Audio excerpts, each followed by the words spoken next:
How to delete multiple apps at once. Hey everyone, welcome back to our channel. In this video, I will guide you on how you can delete multiple apps at once, so make sure to watch the video till the end.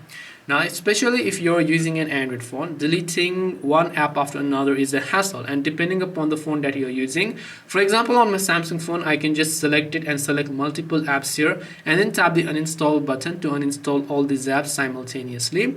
But some Android phone might not have that. So if you'd like to delete multiple apps, the easiest way to do it is right from your Play Store. So you can open your Play Store, tap the profile icon from the top right, then go to the option called Manage Apps and Devices. Then from here, you can just go to the Manage tab from the top of the screen, and here you'll find all the sorts of options such as apps and games. So now you can select those applications that you would like to delete. I would recommend you not touch the system map, something that you don't recognize, but the ones that you'd like to delete, you can simply select them from here.